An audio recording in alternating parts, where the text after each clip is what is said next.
तैयारी स्टार्ट। वाद तथ्य।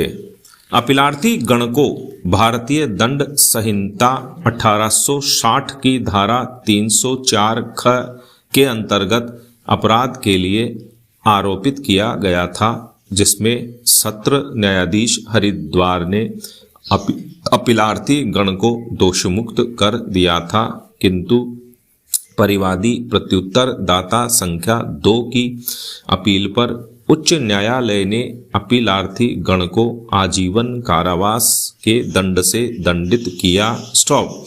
अतः अपीलार्थी गण ने अलग अलग उच्चतम न्यायालय के समक्ष यह अपील प्रस्तुत की। स्टॉप।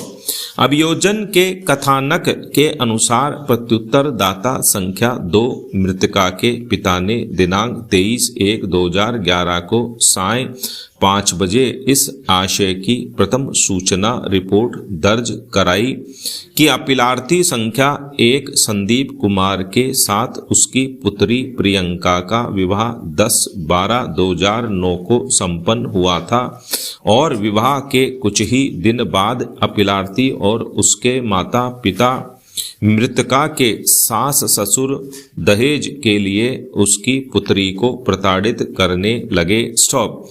घटना के 1 महीना पूर्व अपीलार्थी और उसकी पुत्री दोनों घर आए थे और 2 दिन घर पर रहे। स्टॉप। इस दौरान अपीलार्थी ने परिवादी से दहेज के रूप में 10 लाख रुपए मकान बनवाने हेतु मांगे, जिसके लिए परिवादी ने अपनी असमर्थता व्यक्त की। स्टॉप।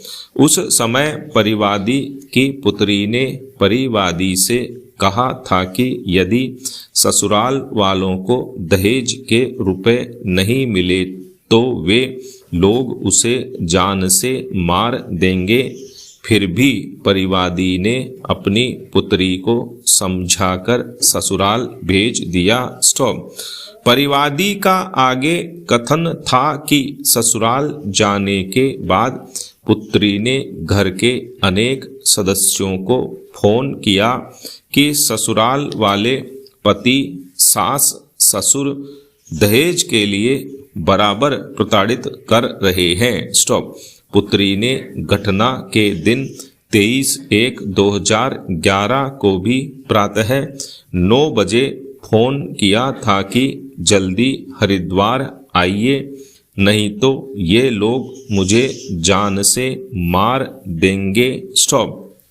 इसी दिन बाद में उसे सूचना मिली कि उसकी पुत्री का शव उसके घर के सामने खड़ी उसी कार में पड़ा है जिसे सेंट्रो उन्होंने विवाह में दहेज में दिया था। स्टॉप। परिवादी ने आगे कथन किया कि उसकी पुत्री को जहर देकर मारा गया है और इसके लिए प्रत्युत्तर दाता जिम्मेदार है। पैरा। उपर्युक्त प्रथम सूचना रिपोर्ट पर अन्वेषणोपरांत अपीलार्थी गण को विचारण न्यायालय सत्र न्यायालय ने इस आधार पर दोष मुक्त कर दिया कि अभियोजन दहेज की मांग व विष द्वारा कारित मृत्यु को साबित करने में विफल रहा। स्टॉप। न्यायालय ने यह संप्रेक्षण किया कि मृतका ट्यूबरकुलोसिस की मरीज थी और इस कारण उसकी मृत्यु हो सकती है। स्टॉप। चूंकि अपीलार्थी गण के विरुद्ध अन्य किसी धारा जैसे 498 क 306 या दहेज अधिनियम के अंतर्गत कोई आरोप नहीं था, इसलिए विचारण न्यायालय ने अपीलार्थी गण को संदेह का लाभ देते हुए दोषमुक्त कर दिया। स्टॉप। उच्च न्यायालय ने अभिलेख पर मौजूद साक्ष्यों से निष्कर्षित किया कि अपीलार्थी गण की ओर से दहेज की मांग की गई थी तथा मेडिकल साक्ष्य से स्पष्ट था कि मृतका को ट्यूबरकुलोसिस की बीमारी नहीं थी और उसकी इस बीमारी का प्रमाण पत्र झूठा था और उसकी मृत्यु विष के कारण हुई थी। स्टॉप।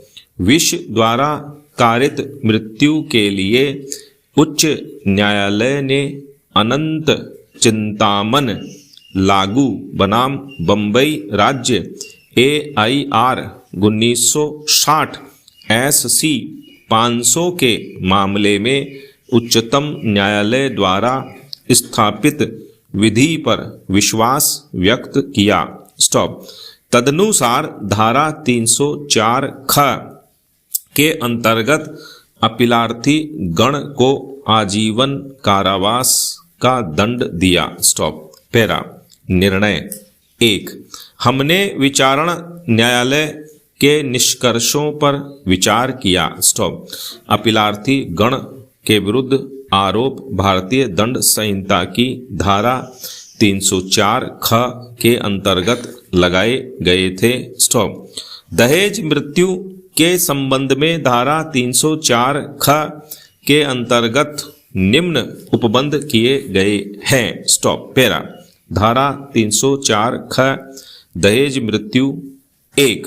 जहां किसी स्त्री की मृत्यु किसी दाह या शारीरिक क्षति द्वारा कारित की जाती है या उसके विवाह के 7 वर्ष के भीतर सामान्य परिस्थितियों से अन्यथा हो जाती है और यह दर्शित किया जाता है। स्टॉप।